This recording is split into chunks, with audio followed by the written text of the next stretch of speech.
I am very, very pleased to welcome our keynote speaker to the stage. My name is Paul Swiden. I'm the owner of this bookstore, in case you need to yell at me for something later. And I'm very pleased to welcome John Patrick Green. John is a human with the human job of making books about animals with human jobs. Notably, the smash hit graphic novel series Investigators and its spin-off series that just debuted, Agents of Suit. John is definitely a multiple New York Times best-selling human author and not just a bunch of animals in a trench coat pretending to have a human job. With over 1 million copies of Investigators in print, John is a successful human being with only 2 hands and a normal amount of fur. He lives in a Brooklyn apartment that doesn't allow animals other than the ones living in his head. Please give John Patrick Green a warm round of applause.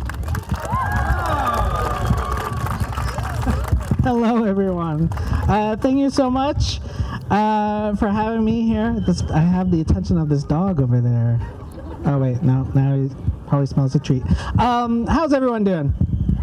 Okay, let me get a marker. I am John Patrick Green. I am the writer and illustrator of the Investigator series. I'm very weak from the cold, apparently. So, my keynote, I don't really do much of a keynote. I kind of mostly just draw silly cartoons and talk about how I became someone that draws silly cartoons. So I hope you get something out of this.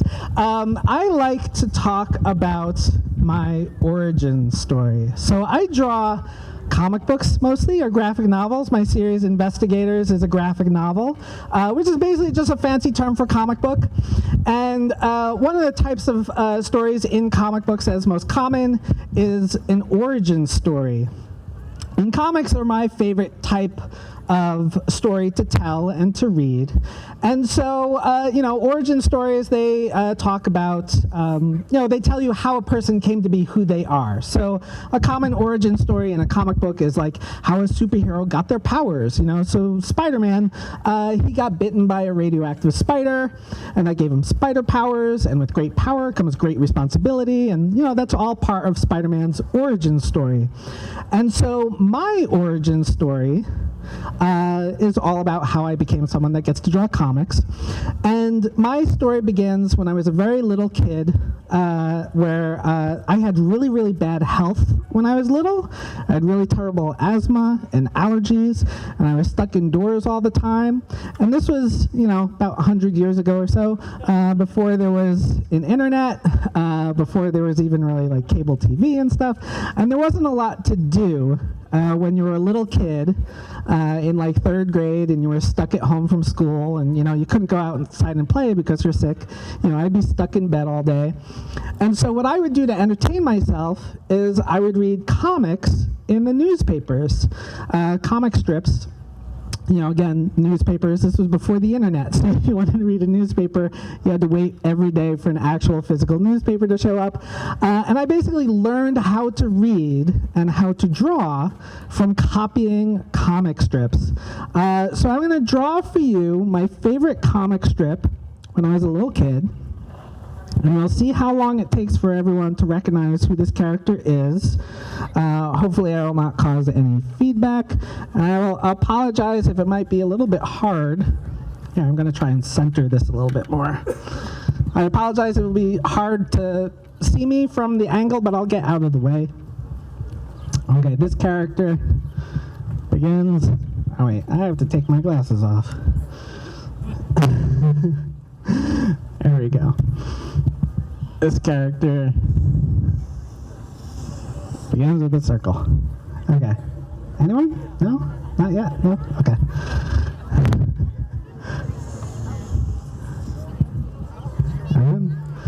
Usually around here. There we go. Okay, yes. There we go. It's Garfield.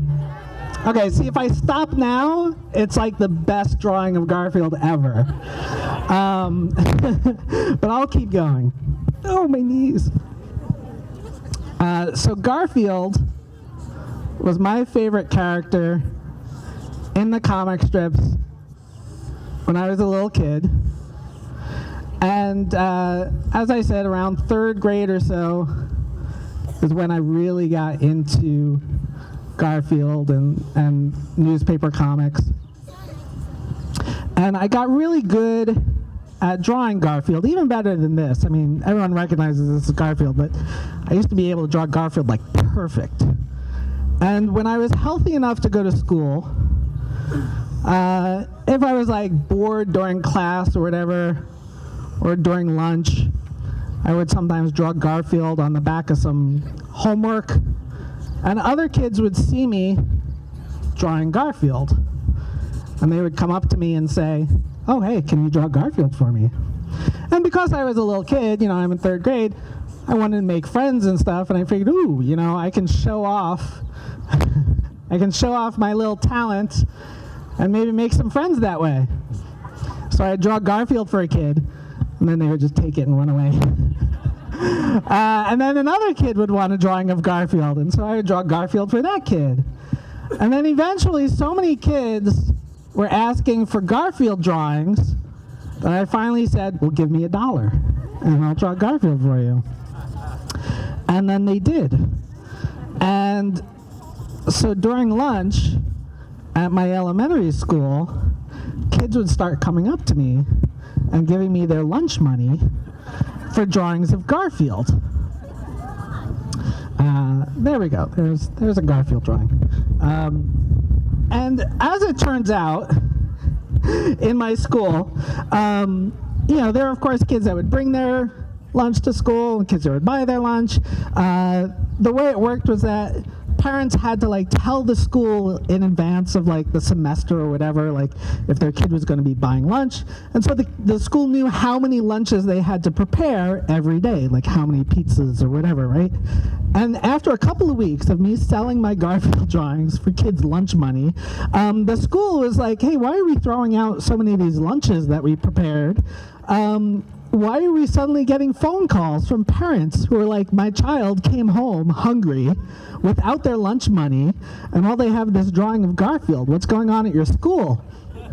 And the school figured out that it was me. It was because so many kids were buying Garfield drawings for me. And the school was like, well, we can't have this. We can't have kids going home hungry. So they called my mom, and they said, your child is not allowed to sell drawings of Garfield at school anymore. And my mom said, how dare you tell my child he can't earn a living? He's in 3rd grade. He's got bills to pay, right? But at the same time, my mom said to me, she was proud of my little entrepreneurial instinct. And she said to me, she said, JP, some John Patrick, she said, JP, you're old enough now to be sat down for the talk about copyright. Because I did not create Garfield, right? Everyone knows Garfield. Garfield's one of the most popular characters on the entire planet. Garfield was created by Jim Davis, and Jim Davis owned Garfield. I did not own Garfield. And my mom said, if you want to sell Garfield and get, make money off of it, you need his permission. And that's not going to happen. I literally wrote to Jim Davis in 1984, and I said, hey, I've been selling drawings of Garfield. And he was like, you should really create your own comics. He was like, that's great and all, but, make your own stuff. And so that's exactly what I did. In around 4th grade, let's go to another page here. In 4th grade, I created... how am I going to do this? There we go. Just rip it off. Okay, if I let this go, will the wind catch it? If anyone wants a Garfield drawing, run up and grab it. Here we go. No, there's going to be a fight. Oh, no. No. Okay. Okay. Okay, how about afterwards, if you come, okay, come see me later, and I'll draw Garfield in a book for you if you want. Wow. So, in 4th grade, because I was no longer allowed to sell Garfield drawings, in 4th grade, I created my own comic characters called the Footsies. And I haven't drawn them in a very, very long time, but, oh no, oh no! The elements, an artist's worst friend. Let's see if I can do this. There we go. Okay. So I created these characters called the Footsies, which, if you remember when I was drawing Garfield, I just drew like his eyes and his nose, and everyone instantly recognized who that was. And so I kind of knew when I was creating my own characters that I wanted to create something that would also be memorable and recognizable. And so I came up with this idea to have these characters called the Footsies, and I gave them all really big feet. Because one, I figured, well, that could be funny, and it would be easy to remember. So, and when I say really big feet, like I mean really big feet. So I would do comic strips with these characters, very similar to Garfield. And one of the things that I liked so much about Garfield and comic strips in general was that they weren't just, funny drawings, and they weren't just words telling a story, because I liked reading and I liked drawing. But what I liked so much about comic strips was that they were a combination of those to tell a story. Garfield would be like 3 square boxes telling a story, and I never really thought of Garfield as telling stories. I just thought of it as telling jokes, right? That's the point of a comic strip in the newspaper, is just to tell jokes. But the way Garfield is set up, it would have 3 boxes, a beginning, a middle, and an end. And that's what makes a story, right? A beginning, a middle, and an end. So in 4th grade, I created these Footsie characters, and I started making comic strips with them. And what I would do is, instead of selling the art to kids at school, I would photocopy them. I would draw like pages and pages, photocopy them, sell them, staple them together, and I would sell the photocopies to kids at school. And that is essentially how I got started as a comic book artist when I was a little kid. And I would just tell everyone, don't use your lunch money anymore so I don't get in trouble. But shortly after that, around 4th grade or so, was when my brother, who was a couple of years older than me, he came home from school one day, and there's only really one way to do this. He had a comic book starring another very famous character who I will draw. It's not going to be a very good drawing, because I'm not good at drawing this character, but we'll see how long it takes people to recognize this character.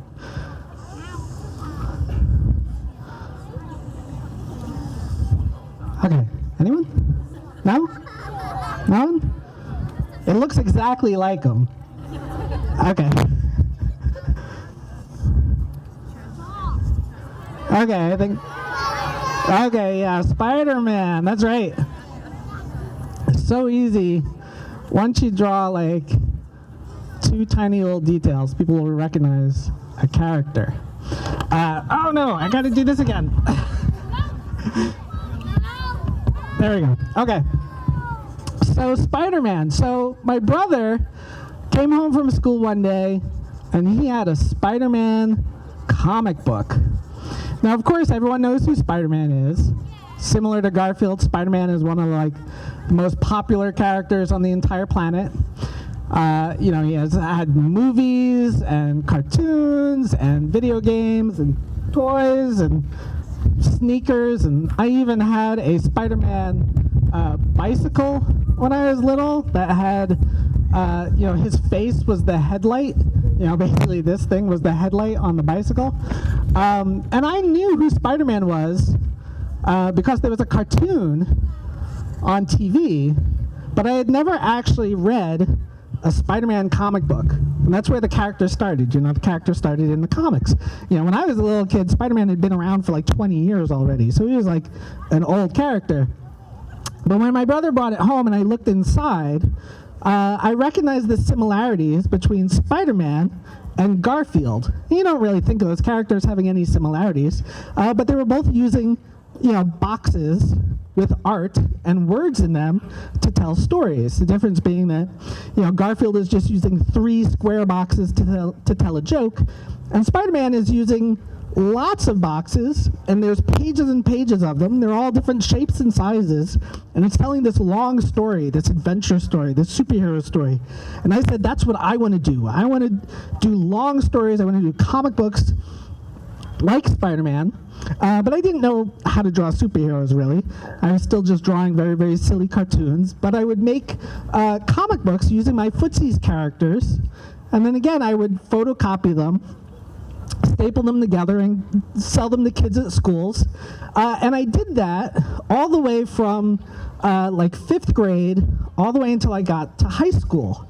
Because kids kept asking for more and more of these Footsies comics. So I kept doing them.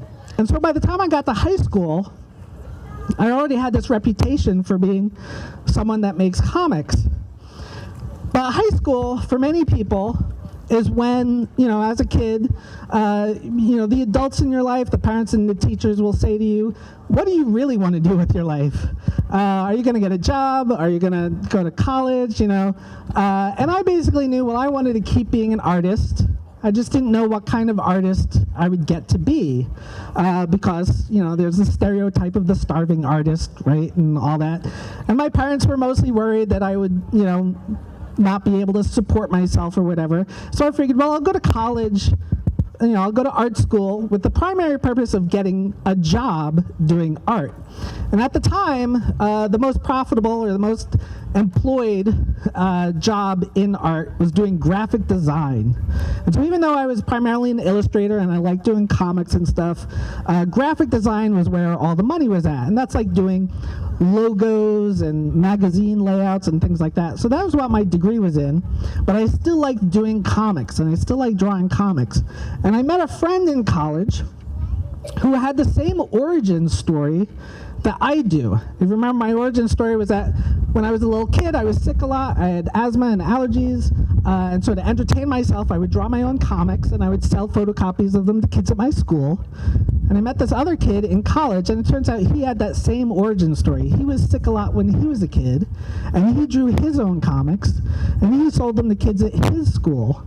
So when we met, we had 2 options. We could either become mortal enemies, or we would become best friends. And we chose the latter option, and we started making comics together while we were in college, while we were in art school. It was just coincidence that we had the same origin. We didn't grow up near each other. We're different ages, different towns, et cetera, et cetera. So when we were in art school, we started making these comics together, and even though we're studying our own different majors and stuff, we self-published some comics. And because of that experience, when I graduated, I was able to get a job at Disney making comics for Disney. And one of the comics that I worked on for a very long time when I was there was based off of a cartoon starring, it starred a couple of characters, but this is just one character. Let's see how long it takes for people to recognize who this is. Anyone? No? Not yet? All these characters begin with circles.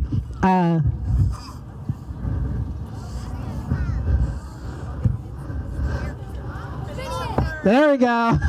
Yes, some people already got it.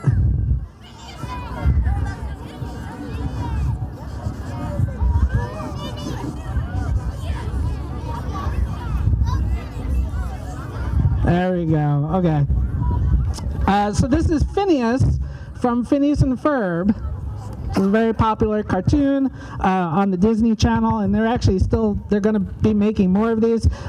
So when I was at Disney for about 10 years, and for a long time, I was drawing comics based off of the Phineas and Ferb cartoon.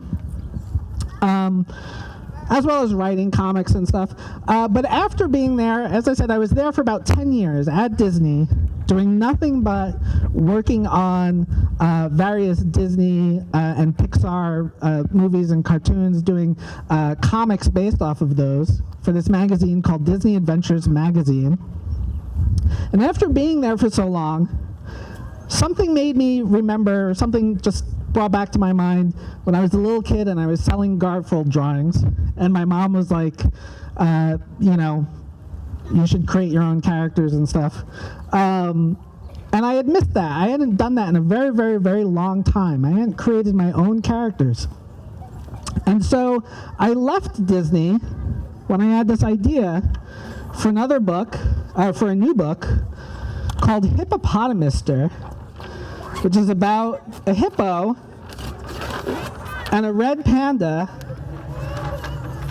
who live in the zoo, but they decide to leave the zoo to try out different human jobs. And I was kind of at this point in my career where I had been working on Disney stuff for so long, and I didn't know if I really wanted to keep doing that. Because I hadn't told my own stories in a long time. And so part of the inspiration for Hippopotamuster was this idea of trying out different things and new experiences and stuff. So the hippo character, I really like drawing him as a chef. One of the jobs that he leaves the zoo to try out is being a chef. But because of my experience at Disney in publishing, I met other people in the industry. And so when I had this idea for this book about a hippo that tries out different jobs, I was able to tell this story. I was able to describe it to an editor and find out if they thought that it would make an interesting kids book. And they liked the idea. And so they gave me a little bit of money, and they said, go and make it into a book, and we'll see, if people like it and stuff. And so, it's here, the book is here. They published it, and it did well enough that they again came back to me eventually, and they said, do you have any other ideas for books? And at that point, I had to think, well, what's the next idea for a story? And I had this idea called Kitten Construction Company, which is about kittens. So I'm going to draw one of them here. It's about kittens that want to do construction, but no one would hire them because they're adorable little kittens. You don't really think a kitten has the skills to do construction, but as it turns out, in my story, they do. So I got to do 2 of these books about kittens, and again, they did well enough that the publisher came back to me and they said, hey, do you have any more ideas for books?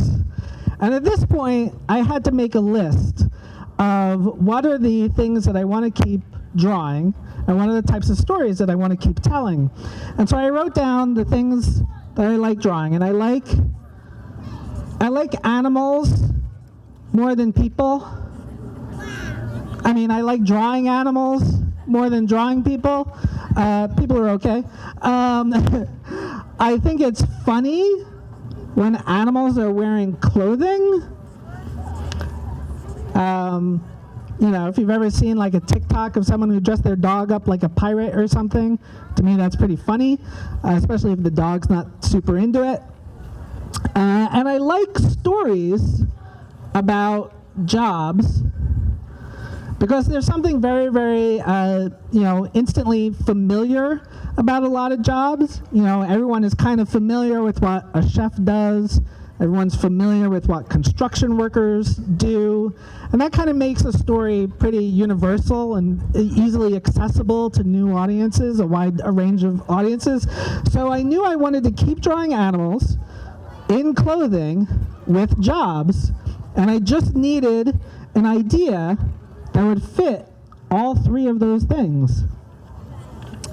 And something reminded me of the joke, running out of paper. something reminded me of the joke, what do you call an alligator who solves crimes? An investigator. I mean, I'm still drawing them, and you can always come to my table afterwards to, pile on. So what do you call an alligator that solves crimes? An investigator. And this seemed like the perfect idea for a book series because it had all three. As the animal with alligator, as the clothing with vests, because they're in vests, and as the job of solving crimes. And the best part about that is I could put the characters undercover in all sorts of different jobs, which means I would have lots of different stories to tell. So I had the idea investigator, or investigators, and I told that to my publisher, and they were like, that sounds great. This is a good idea, now make it into a book. So now I had to make it into a book. So to do that, first I had to actually design some characters. So I knew there were going to be alligators, and I knew I wanted them to be as recognizable as some of the other characters that I've drawn for you. Garfield, very easily recognizable. Spider-Man, very easily recognizable. Phineas, very easily I wanted characters that had like a geometry or something to them that would be, one, easy for me to draw, and two, people would recognize very, very quickly. So if you're familiar with the investigators' characters, you might know. Now one, this is how they all start. Well, there are two alligators in the series. This could be either one, because the thing that defines which one is which is the shape of the chin. They are also different colors, but the color, they're both green, and a lot of people have trouble telling green apart, apparently. But their chins are the easiest thing to tell which one is which. So this one, he has the round chin, and his name is Mango. I didn't know their names when I was creating these characters. I just drew one like this with a rounded chin. And after drawing this, I gave him like a smile. After drawing this, I was like, okay, well, there can't just be one alligator because it's investigators. I need two at least. Originally, I was thinking there might be three, but I drew a second one. I drew a second alligator. And, well, exactly, that one's going to be Brash. But, so this guy had a round chin. And, of course, the opposite of things that are round are things that have corners. So I drew this guy with a square chin. That's right, this is Brash. So they're Mango and Brash. But I drew these, and then after I drew these two, I was thinking, well, there's got to be a third one. But I couldn't think of a third shape because, as I said, I wanted the characters to be instantly recognizable. And if one has no corners, if one is rounded, no corners, and one has corners, then they're kind of opposites. And then a third one wouldn't be an opposite. A third one would be somewhere in the middle, and that didn't make any sense to me. So I stopped it too because I couldn't think of a good third shape. So I said, okay, there's going to be two of them. And then when I saw them, I started drawing their bodies and stuff. I can draw a crocodile later.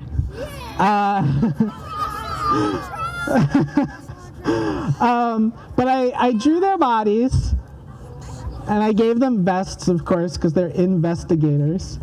And once I had their bodies, I started to think of what their personalities would be.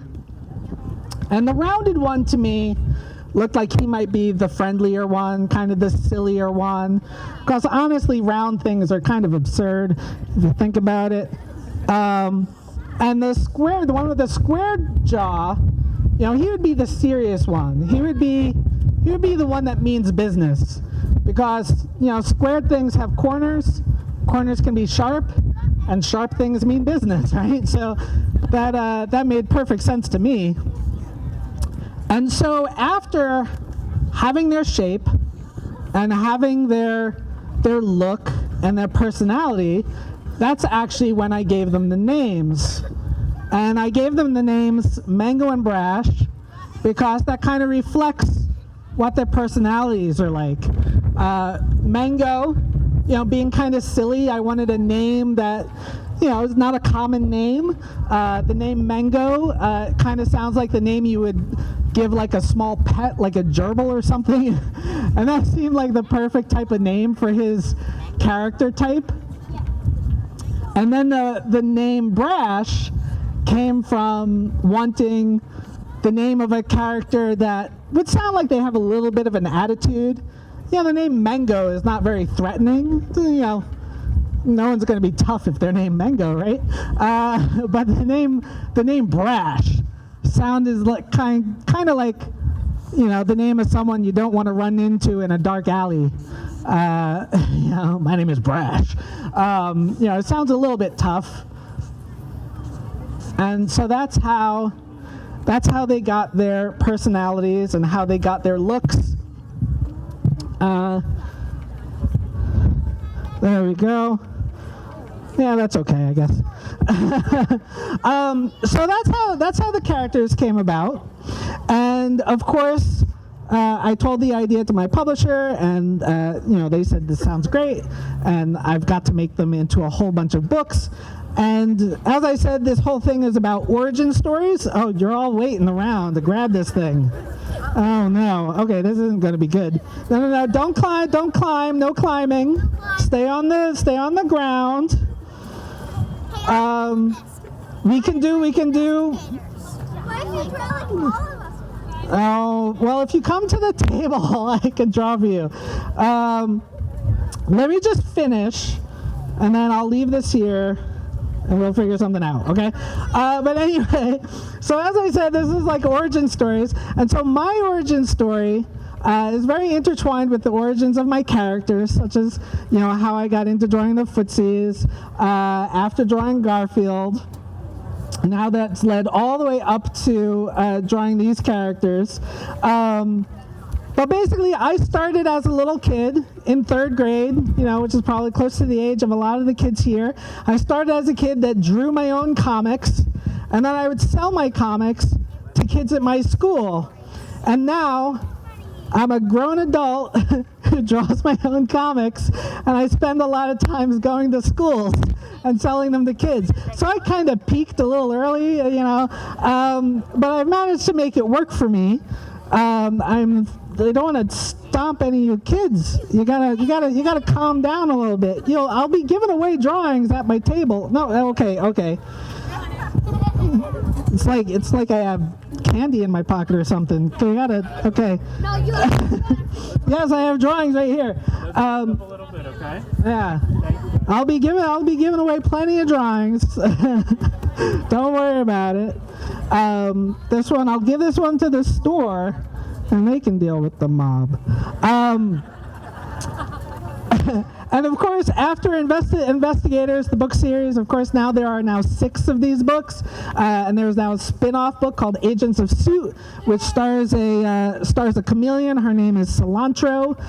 Some people have asked, why is she named Cilantro?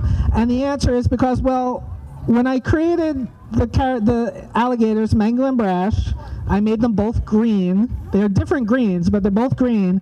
But my editor, she was like, I can't tell them apart. And I'm like, but one has a round chin and one has a square chin. And she's like, yeah, but they're both green. And I was like, but they're different greens. And she says, can we make mango orange? Because mangoes are orange. And I was like, no, that won't, they'd look like a pumpkin if they were next to each other. If you had a green one and an orange one, that wouldn't work. And so when it came time to create, I knew I wanted a chameleon character. And the chameleon, originally she was going to be green, but I was like, wait, chameleons can be any color they want. So how about I make her orange? And I named her Cilantro because mangoes are orange, but if you've ever had a mango salads are topped with cilantro. And I just thought it would be funny if I named the orange character after something that was green. And I thought cilantro would be a good name because at the start, originally mango and cilantro were kind of going to be adversaries in a little bit, so I wanted to them to have some sort of connection in their name somehow. So that's how the character of cilantro got her name. But now she is the star of her own spin-off series called Agents of Suit. And there are going to be more of these investigators books. There are at least going to be 11. So if you're a fan, you're going to have plenty more years to keep reading. But I think that is basically it for my origin and how I came to be where I am now in life. I mean, there's so many children. Do we have any questions? Okay, no, not questions about if you can have the drawing. Because I know that's what you're all asking. Can everybody please sit down so we can finish? And then We need to step away from the author. Can I talk to you and they ask? yeah, of course. I'll be in there. If you have questions, you can always ask me questions there. But let's do audience questions first. You in the green with the glasses, yes. Oh, there's also a microphone if anyone wants to. Feel free. All day. Always intrigued me that most cartoon characters only have 3 fingers. I'd like to know why. Your first drawing had 5. Oh, okay. The question was about why a lot of cartoon characters only have 3 fingers. So the real answer is basically, can you sit down, please? I just don't want my attention. I'm just getting a little distracted. The answer about the fingers was that in animation, since drawings have to be done over and over and over again, it's just faster to limit how many fingers you have to draw. So it's just quicker to draw characters with fewer fingers. So that was like, I think, the actual answer of why so many cartoon characters only have 3. Oh no, getting attacked by my own art. That's the way I want to go, actually, if you think about it. But when I drew the character early, I wasn't really counting. I was just drawing squiggles. So I think that's why they ended up with 5 fingers. With the alligators, I usually only give them 3, but occasionally I will draw a thumb. So sometimes you'll see them with 3, sometimes you'll see them with 4.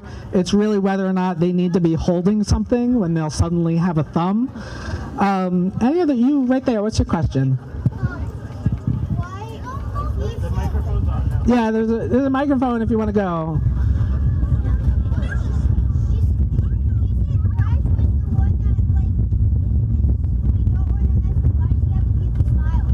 Oh, why does Brash have a goofy smile?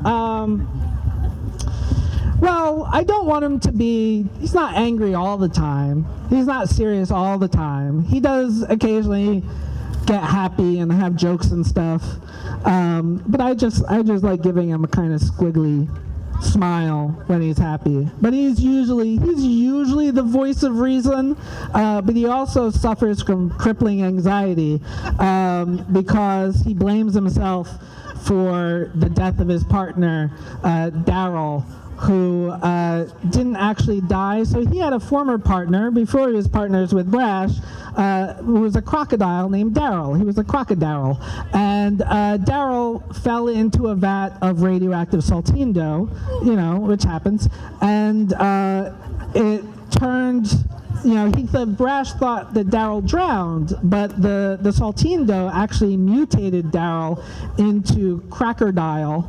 It was a crocodile and a cracker. So he's a giant saltine cracker, basically. And because Brash thought he died, Brash leaves, and Daryl feels that he was rejected, that he was left for dead, that his partner and his friend left him to die in some radioactive saltine dough. But then when Brash found out that Daryl was alive, he blames himself for not being there to save his friend and partner. So Brash, he might be the voice of reason, but really he probably has more problems than Mango does. Next question, you right there. Yeah. You feel free, if you have a question, you can line up, or, just don't rush the stage again.